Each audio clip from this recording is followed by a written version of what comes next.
bienvenidos al evento Enfócate en lo que importa, que organiza Con Plena Conciencia. Soy Blanca Lagón, coach coactiva, instructora practicum de Mindfulness y coorganizadora de este evento. Estoy hoy junto a Marcelo Di Marzo. Buenas, Marcelo. Buenas. Marcelo Di Marzo es médico de familia, es creador del primer máster de Mindfulness en Brasil y América Latina e investigador de Mindfulness en el sistema de salud de Brasil, ¿no? Sí. Bueno, Marcelo, ¿qué tal estás hoy? Muchas gracias por Muchas gracias darnos tu por la tiempo. invitación. Gracias. Y hoy vamos a hablar del tema del burnt out o el estar quemado dentro del trabajo. Entonces, me gustaría empezar preguntándote, ¿qué es lo que importa realmente, en qué nos tenemos que enfocar cuando hablamos de burnt out y cómo lo solucionamos? El primer tema es tomar conciencia de que estamos quemados o de que estamos empezando a quedarnos quemados, porque muchas veces se llega a un punto, ya que no hay mucha vuelta, hay que tratarlo. Entonces la prevención es muy importante. Entonces tomar conciencia de que tengo síntomas, de que puedo estar con burnout, eso sería fundamental. ¿Y qué síntomas son? ¿Cómo puedo saber yo que tengo burnt out o cómo puedo diferenciarlo a simplemente estoy cansado o estoy desmotivado? Sí. ¿Cómo sería? Sí, eso, una clave, un punto clave sería distanciarse, alejarse del trabajo, o lo que llamamos de cinismo, que sería poner una distancia entre tu vida y tu trabajo, como si estuviese allí en piloto automático, no está interactuando con tu trabajo. El otro tema clave es percepción de sobrecarga, estar sobrecargado de trabajo y no dar cuenta de dar respuestas a tu trabajo. Que sientes que no llegas a todo.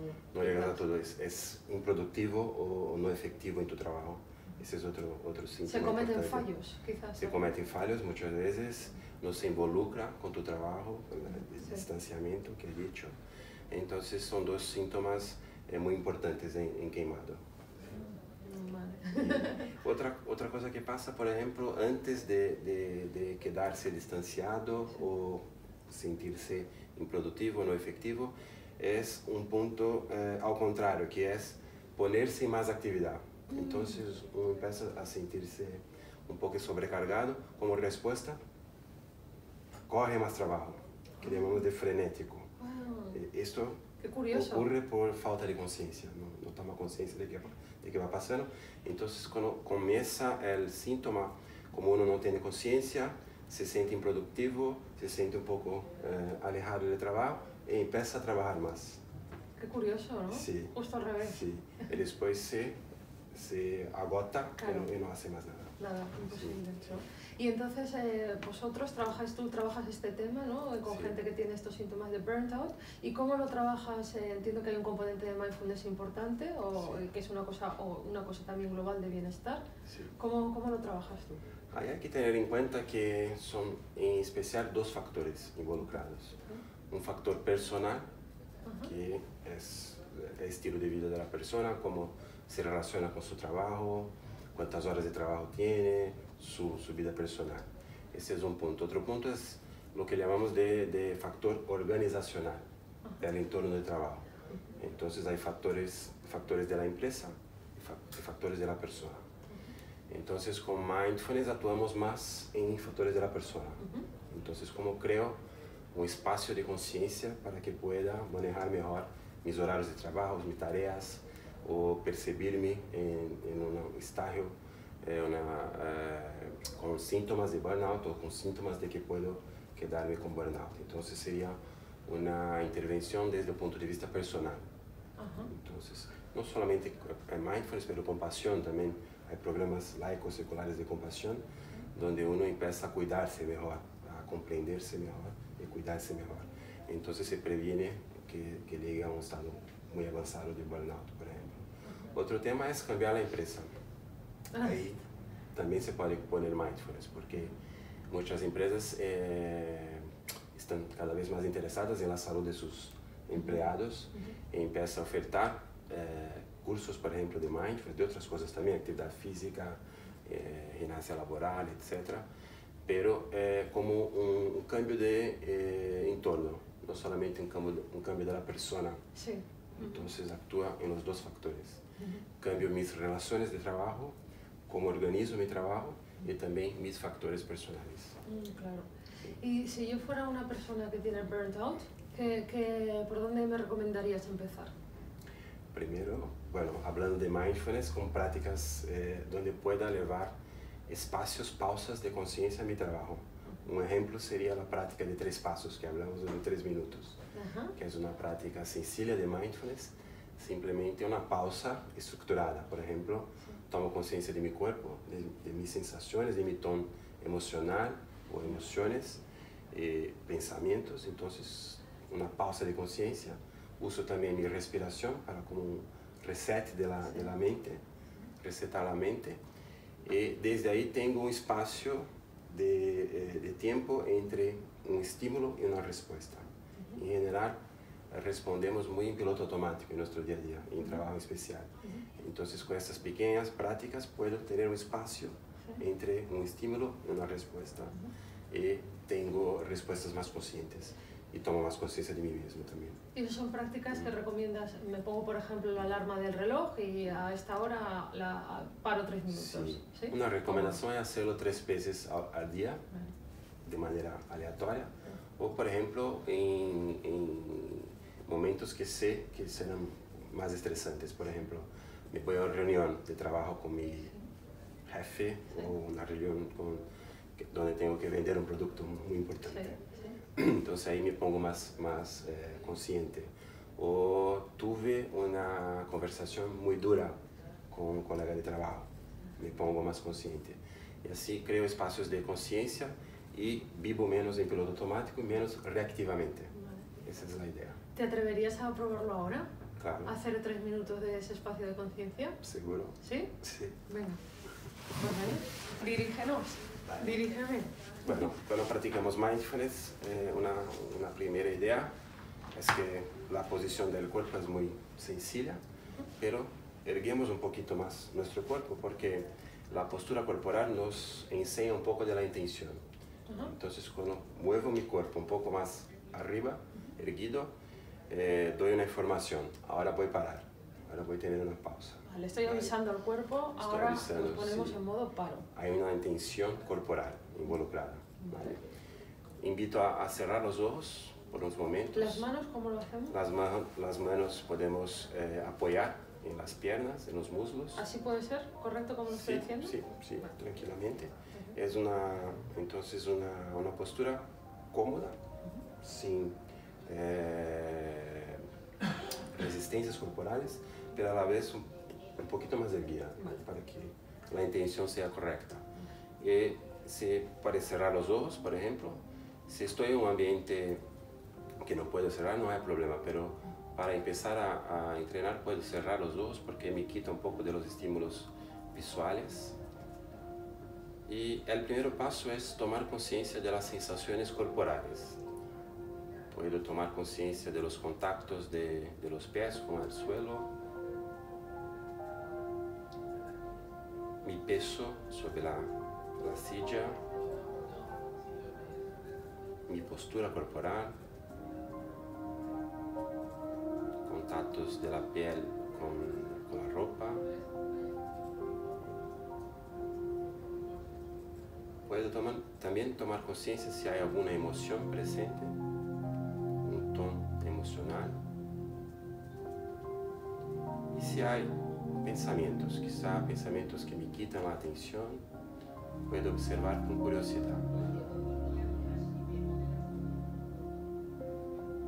Sin la necesidad de cambiar nada, simplemente observar.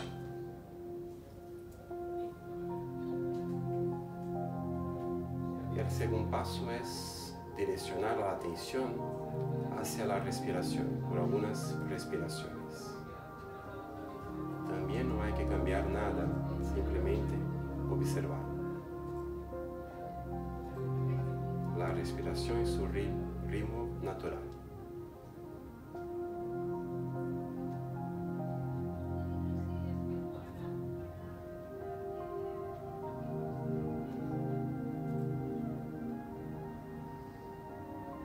Y el tercer paso es volver a tomar contacto con su cuerpo como un todo, observar sensaciones, emociones que estén presentes, pensamientos. Puedo percibir también el entorno que estoy, la temperatura, los sonidos. Y poco a poco abro mis ojos.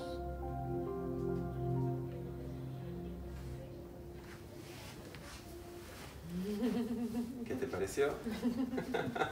Muchas gracias. Gracias. Me gusta cuando dices también eso, observa los pensamientos, porque yo pensaba que estábamos en silencio y, y de repente te das cuenta de todas las cosas y de cómo reaccionas ante esto. Sí, para observar las relaciones. Sí, que siempre hay pensamientos y emociones en relación. Que se involucran uno a otro. Sí, exactamente. Sí. Eso en 1-2 minutos, ¿sí parece? Ya, no es tanto y a mí me ha dado como una sensación de conexión y de más calma, que si vas hacia una reunión importante, como has dicho, o vas a algo, pues es una pequeña pausa para centrarte, ¿no? Sí, en especial la percepción de las emociones, porque muchas veces reaccionamos muy en automático a las emociones. Entonces un colega de trabajo que etiqueto como difícil, si está en la reunión ya no me siento bien. No, ya te condiciona. Si habla algo, peor. Entonces si percibo eso puedo evitar una conducta inadecuada, por ejemplo. Totalmente. Entonces, volviendo a ver a los pasos del burnout, pues lo primero sería tomar conciencia y para tomar conciencia esta práctica desde luego te pone en un lugar. Tampoco hay que hacer nada, ¿no? Porque si te das cuenta que estás agitado, pues bueno, te das cuenta que estás agitado, ¿no? Y ya está, tampoco es juzgarse en ese momento ni nada. Ahí que entra el componente de la compasión, de autocuidado. Porque si en la conciencia empezamos a juzgarnos, ya va para peor. Entonces hay que aceptar, como ha dicho, en qué estado emocional estoy ahora, pero a partir de ahí, desde ahí, con más conciencia, puedo tomar decisiones más conscientes. Entonces, percibirme en ritmo frenético, por ejemplo, percibirme distanciado, alejado del trabajo, o sobrecargado. Entonces, puedo mirar hacia mi vida y mirar lo que es posible hacerlo. Entonces, quizá disminuir un poco de tareas, quizá tener más tiempo libre para deportes, como con mi familia. Entonces salgo del piloto automático y puedo tener decisiones más conscientes. Entiendo que cuando pones más conciencia y además le añades este componente de compasión, de amor hacia uno mismo, entonces uno ya se pone en un lugar como de más perspectiva, ¿no? Y puede entonces empezar a decidir en lugar de reaccionar. Puede ser, ¿no? Y entonces al verlo con toda la globalidad, ya veo, mira, pues es que esto me está haciendo daño y no es tan importante para mí, o es, ¿no? Exactamente así, es como una tomada de perspectiva. Como llamamos de observador testigo de uno mismo. Eso es muy importante y claramente habrá cosas que puedo cambiar y otras que no. Entonces se desarrolla una sabiduría de diferenciar esos dos aspectos de trabajo. Entonces eso no puedo cambiar ahora, eso sí puedo cambiar, porque muchas veces nos luchamos con cosas que no podemos cambiar y lo que podemos no percibimos. Entonces, centramos la atención en el exterior y allí vamos como locos. Nos uníamos ahí. Pero en cambio si nos centramos más con nosotros mismos, ¿no? Que lo conseguimos al parar con nosotros, ¿no? Ya vemos qué es lo que sí que podemos hacer, en lugar de centrarnos en lo que no podemos hacer, quizás, ¿no? Exactamente. Mindfulness es muy relacional conmigo mismo y con los otros. Entonces tengo ahí una relación conmigo mismo, con mis factores internos de estrés y con los factores externos desde otra perspectiva. A mí me está llegando como que conectas con mucha libertad para poder decidir. Y con mucha amorosidad también. Y con mucha amorosidad. Que es fácil de hablar, pero difícil de hacerlo. ¿Vale? Por eso las técnicas, las prácticas son importantes. Claro. Esto entiendo que cuanto más práctica vas viendo los beneficios, que esto es como ir al gimnasio, que no es una solución, mañana ya no voy a tener burnout, sino que tengo que ir... es un ejercicio de toda la vida. Porque por ejemplo los programas de mindfulness muchas veces tardan 8 semanas. Pero lo que llamamos es que es apenas un arranca cosas de allí sí. empieza a practicar, pero la práctica es de toda la vida. Sí, vas a ir encontrando. Es como actividad física, Sí. hay que practicarlo. Sí. Sí. Y una vez que nos metemos en esta práctica y relacionado con el tema del burnout, ¿qué fallos más comunes ves que comete la gente para poder prevenirlos de alguna manera o para poder aprender de este tipo de fallos? Sí. Primero tema hay que entender, cuando hablamos de mindfulness, de que es algo que es de práctica. No simplemente vamos a leer un libro Sí. y quedarse mindful. Eso no va a pasar desafortunadamente. Yeah. Sería muy fácil. Entonces, un error es pensar que no hay que hacer nada para cambiar. Entonces, Vale. habrá que hacer algo. Vale. Porque si no cambiamos nada, nada cambiará, ¿verdad? Pero muchas veces se piensa que con cosas sencillas se va a cambiar cosas que son complejas. Eso es natural pasar. Entonces, un desafío es poner en tu día, en tu agenda, un tiempo de práctica. Ese es un desafío. Y el error sería pensar que si no cambia nada, las cosas van a cambiar. Sí. Entonces sería eso. Sí. Y por ejemplo, ahora que hablas del tiempo de práctica, alguien que está empezando y demás, ¿qué mínimo tendría que empezar a practicar? ¿10 minutos? ¿3? Bueno, esto de los 3 minutos ya es un gran avance, ¿no? Sí, eso se puede llevar al día a día. Pero las prácticas de mindfulness se entiende que cuanto más la duración es mejor. Mayor beneficio. Pero a la vez no se debe empezar con 10 horas al día. Claro. Eso no, ¿sí? Es como que empezar a hacer ejercicio, a hacer una maratona. Sí. Entonces hay que empezar con pequeñas caminadas. Entonces, 5 minutos por día. Y desde ahí voy añadiendo cosas, 10 minutos, 15. Tenemos una referencia que son 45 minutos diarios. Sí. Pero no hay que empezar con 45 minutos. Entonces voy empezando poco a poco. Es muy importante la regularidad, que lo haga todos los días, porque así voy cambiando incluso mi cerebro.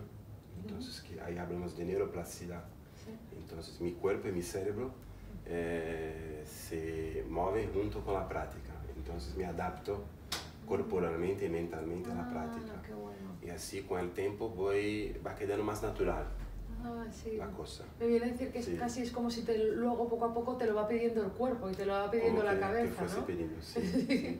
Es como actividad física, entonces mientras voy haciéndolo con regularidad, mi cuerpo va adaptándose. Sí, exactamente. Lo mismo con mindfulness. Y luego te lo va pidiendo también más el cuerpo, Va pidiendo, ¿no? siente falta. Sí, te hace falta, Sí, sí, exactamente. sí, sí. Qué bueno, es una buena metáfora. Sí, es lo mismo. Vale. ¿Y alguna otra dificultad que veas que se puede superar, que es interesante, que se encuentra mucha gente y que tengas la forma de poder superarla? La primera sería esta de pensar que no tienes que hacer nada. ¿Alguna otra más importante que te encuentres tú? Eso sería, por ejemplo, los desafíos de la práctica de mindfulness. Los propios de la propia práctica. De la propia práctica. Porque como es algo que hay que parar y practicar, muchas veces uno que está frenético entiende que está perdiendo tiempo, por ejemplo. Sí. Entonces hay que comprender la naturaleza del ejercicio, que hay que parar un poco, pero no es una parada sin hacer nada. Sí. Está haciendo un entrenamiento de atención, de conciencia, preparándose para trabajar desde otra perspectiva. Y lo que observamos en las investigaciones es que con esas pequeñas pausas, en verdad, tú se tornará más efectivo en tu trabajo. Sí. Terá menos síntomas de burnout, habrá mejor las tareas. Entonces, son como efectos secundarios de la práctica. Pero nuestra intención es tener más tiempo con nosotros mismos para que tengamos esos espacios de conciencia y por fin no caigamos en un queimado. Es un entrenamiento de la mente, ¿no? Un entrenamiento de la También se podría mente, decir de alguna manera. De la mente y del cuerpo, que son lo mismo, ¿verdad? Sí, exactamente.